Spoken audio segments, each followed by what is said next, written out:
Hello, guys. Hello, farm and garden friends. Welcome to the greenhouse at Evergreen Flower Farm on Friday, February 6th. We are fully a week into February, and although the weather hasn't changed a whole lot, I'm holding on to the hope that we're just getting closer to spring. So, um, I got my hair did today, so I'm not putting a hat on. I went and got some highlights. um, Welcome. So, what's going on the farm? Still not a whole lot. I had hoped to perhaps put the plastic on the new greenhouse this Saturday. I've been watching the weather. It's supposed to be sunny, and although cold, I thought it was still going to be possible, but alas, it looks like it's going to be windy now. And wind is like the absolute worst thing for putting plastic on a greenhouse. So we're still playing it by ear, but I'm thinking that it is not going to happen on Saturday, unfortunately. So we'll keep trying. We'll get there. Just not might not be useful as soon as I had hoped this year, but I'm always a little bit optimistic when it comes to those things, and I don't know, that's not a bad thing to be, I guess. So we're going to do something a little bit different for the next few weeks. I am going to do a series of my top 10 flowers. So this week we are going to talk about my top 10 garden annuals that I use in my garden, either for a cutting garden or for like a cottage garden. So this week will be top 10 garden annuals. Next week we are going to talk about my top 10 garden perennials. Then I don't know if I will have 10 of them, but we are going to talk about my favorite woody perennials, which would be like bushes and shrubs, like hydrangea, those kind of things. So I will do that. And then we may have one more category before we end this series. But I thought it might be helpful for those of you that are planning your gardens for the year to know like what my favorite things are and why. So these are not in any particular order. They're not like my number 1 is not my favorite and 10 is my least favorite. I just made a list. I made a list of all the garden annuals that I use, and then I narrowed it down to my top 10 favorite. So with no further ado, number 1, and also, hopefully you will be able to see in this video that I am learning a little bit of video editing skills. So I still have to go do the editing after I record this video. So it remains to be seen, but hopefully I will be able to put some pictures, maybe in here somewhere, maybe up here, of these flowers that are my favorites. No promises. I'm going to try, but I still want to get this video out to you, even if I am unsuccessful with the editing. So with no further ado, number 1 is Feverfew. Feverfew is one of those flowers, and you can argue that it's an annual or like a short-lived perennial, but I treat it like an annual. It will always have a place in my garden. Number 1, because it is so easy to start. I don't do a ton of soil blocking. I like soil blocking because it's so space saving, but I have a few tried and true seeds that I will soil block, and Feverfew is one of them. And they are just so easy to grow. They sprout so fast, they grow fast, and they are very cold tolerant. I plant out a succession of these in the fall, and they are the earliest ones to bloom in the spring. And then another reason they're one of my favorite is because I can grow multiple successions of them through the year. So if you have a blank spot in your garden, you can start these. They don't have to be started in April. They don't have to be planted out right away. You can plant these throughout the year and they will still do well. They are a wonderful space filler in a bouquet or in your garden. They get very big and bushy. They have beautiful, dainty white flowers on them. And one of my favorite things about feverfew is the smell. I don't know exactly how to describe it. All I can say is it makes me think of the word apothecary. It's like herbally and earthy. It is not really flowery, but it's one of my favorite garden scents. So feverfew, plant it if you have room. Number 2 is zinnia. Zinnia, again, for the ease of growth. These are incredibly easy to grow from seed. I almost exclusively direct seed these into the garden, which means I plant them the seed right into the dirt in the garden. I don't have to start them inside the house and then plant out the little plants. The seeds are wonderful to plant directly. Another reason I love zinnia is because there are so many forms and colors that this flower comes in, from teeny tiny, not teeny tiny, but very small flowers to big, huge. The Benares giants can be like 3 to 4 inches around. And the colors are just amazing. From very like standard color palettes to now there are a lot of people that are breeding really muted, dusty colors that are just gorgeous. So, and also the seed is very inexpensive. So these you can add so many of these to your garden for very little cost.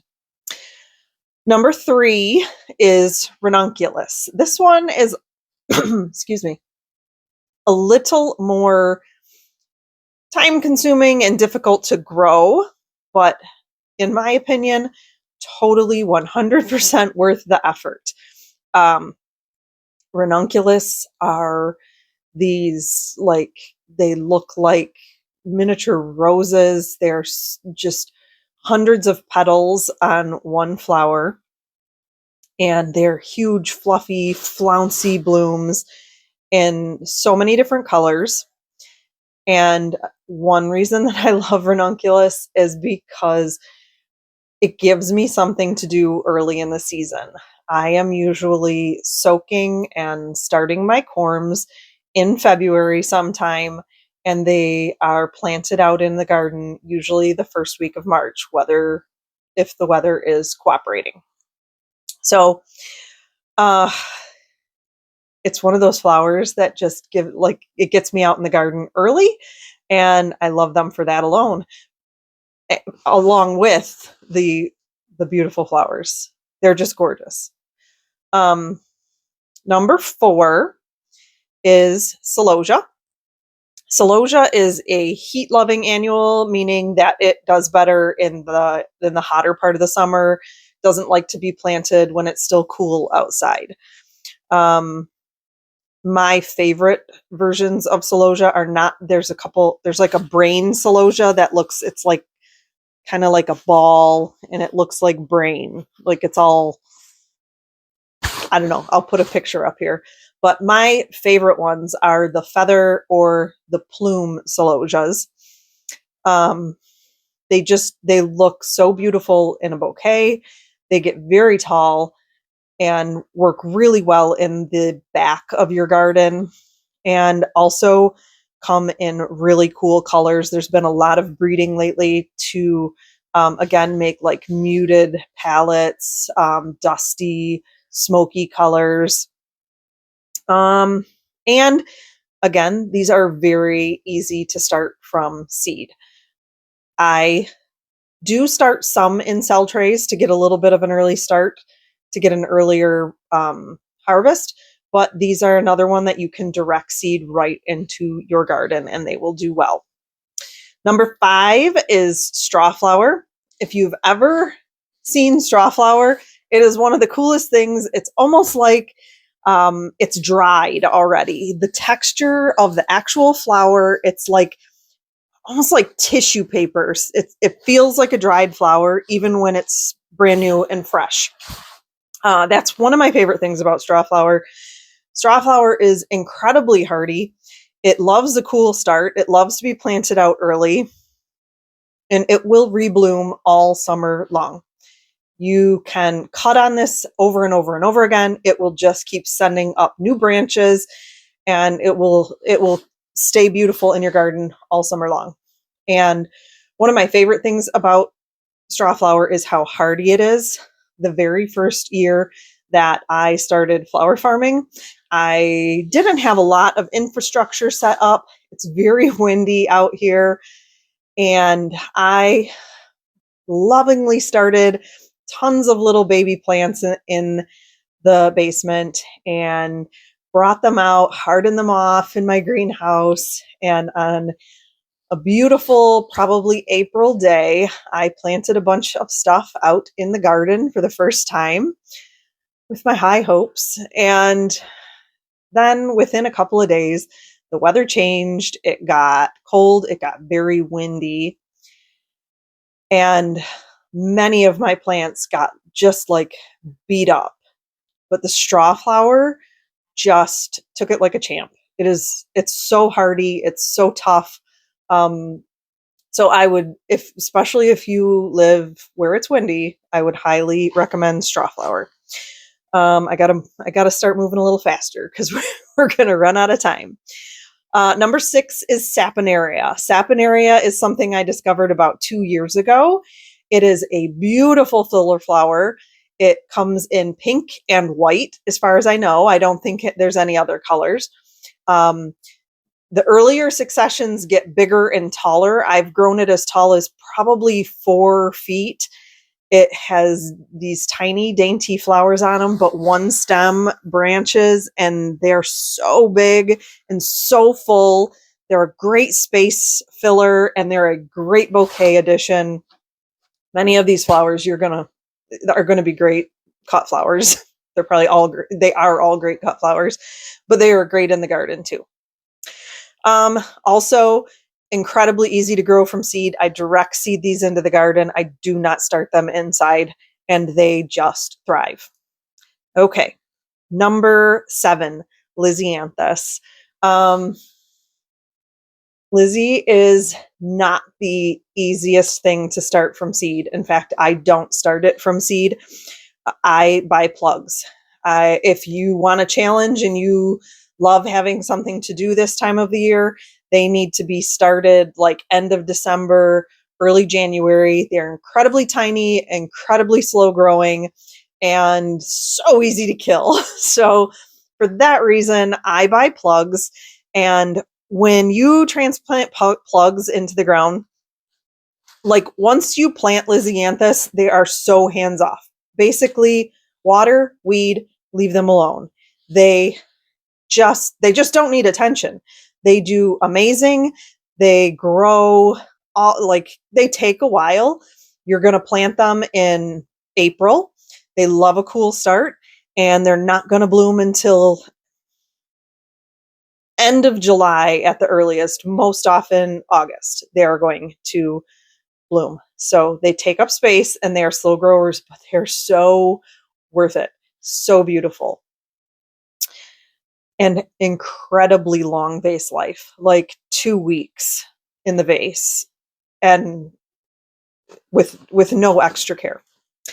All right, number 8 is Nigella. Nigella is, again, one of those flowers that you can direct seed right into the dirt in your garden. I direct seed Nigella in the fall.